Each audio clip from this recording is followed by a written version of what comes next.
It's time for DJ Raqi's Secret Files.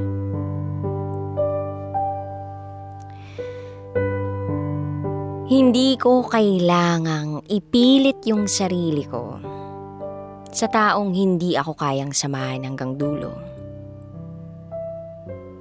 Hi DJ Raqi. Gusto ko lang i-share ang kwento namin ng ex ko. Actually, kakahiwalay lang namin 4 days ago. Ako ang bumuo sa kanya hanggang sa naging pulis siya. Pero nagpaubaya ako para sa ikakasaya niya. Itago mo ko sa pangalang Laida. And this is my secret file. You left me alone. I feel like I'm drowning in my own tears and dying. All this time, everything is wrong. And hindi ko na alam kung anong dapat kong gawin. You were the one who taught me not to give up on us. Dahil merong mga argument, pag-aaway, misunderstanding, at mga problemang pagdaraanan natin. Pero bakit bumitiw ka? Dahil ba toxic ako? Napuno ka na?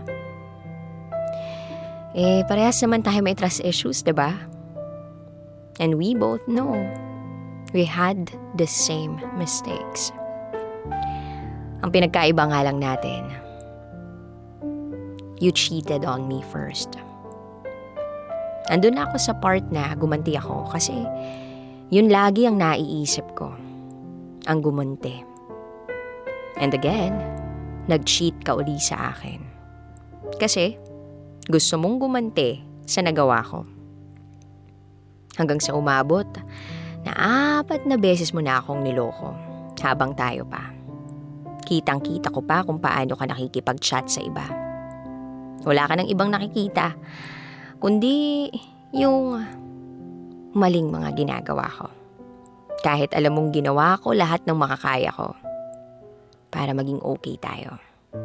Para maging okay ako. Para magbago. Meron akong positive side. And I know that I have more good traits than those bad ones. Pero hindi mo nakita lahat ng mga kabutihang pinaggagawa ko. Because you only focused on the bad ones. Regardless of many good things that we had, ang nakikita mo lang talaga yung mali. Yung hindi okay. Ilang beses din naman akong napuno. Pero mas pinili ko pa rin piliin ka. Binigay ko naman lahat para sa'yo. Binigay ko naman lahat para sa mga pangarap no, na gusto mong maabot. At kung ano ka ngayon. At kung anong meron ka ngayon. Dahil sa akin. Bakit di mo ko pinaglaban? Bakit hindi mo ako mas inintindi pa? Bakit? Ang dali para sa'yo na bumitaw. Napaka-komplikado ng love. Pinasok natin tong relasyon na to na mismo tayo ang bumuo.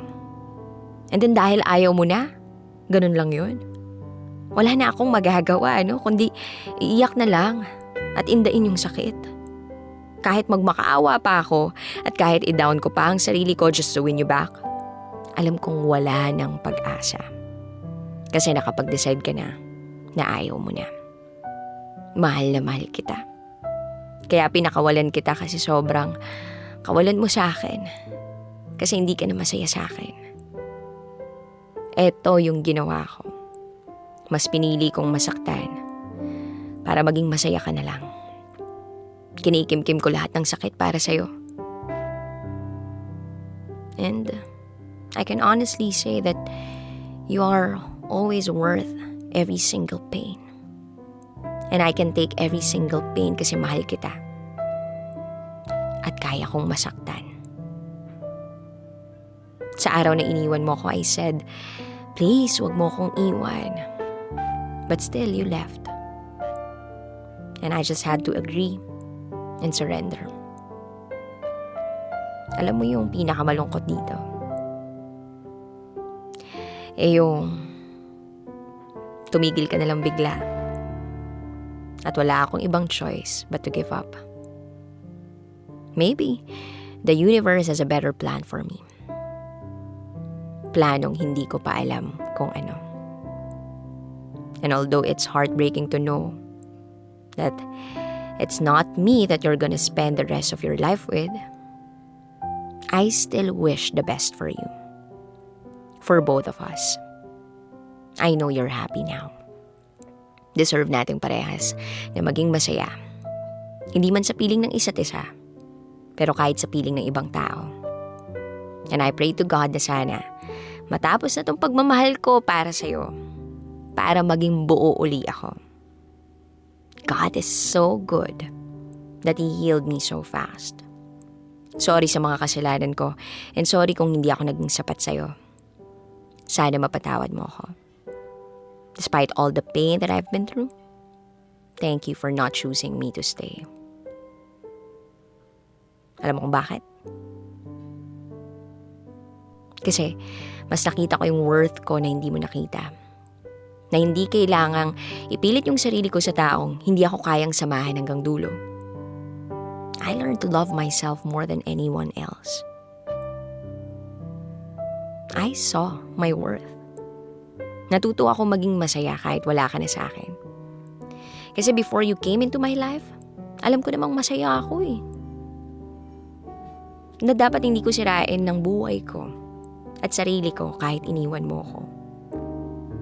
Yung sakit, mas natuto akong maging matapang sa lahat ng challenges and struggles na darating pa sa buhay ko. And siguro, isa pa sa mga natutunan ko, not to hurry searching for love. And if may dumating man na bago, I will make sure na magtitira ako para sa sarili ko. Hindi ko siya gagawing mundo ko. Like what I did to you. Ginawa kitang mundo na dapat tao ka lang. And after this heartbreak, marami akong natutunan sa'yo.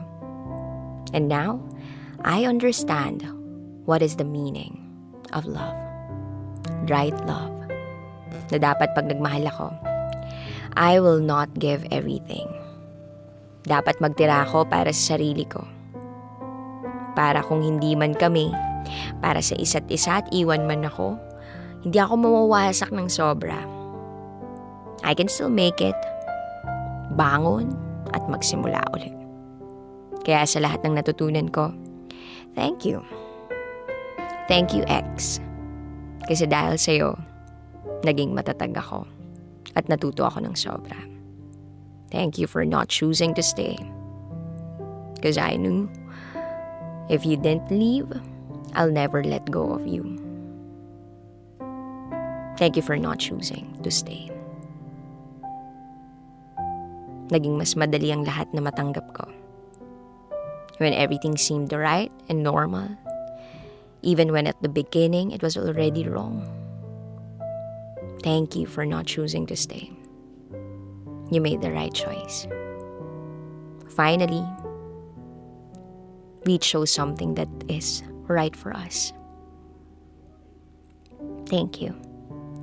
You made me into a better person for someone else. Kapaganda na ako, and thank you for that. No regrets after all. For God has shown me that everything happens for a reason. Salamat sa lahat.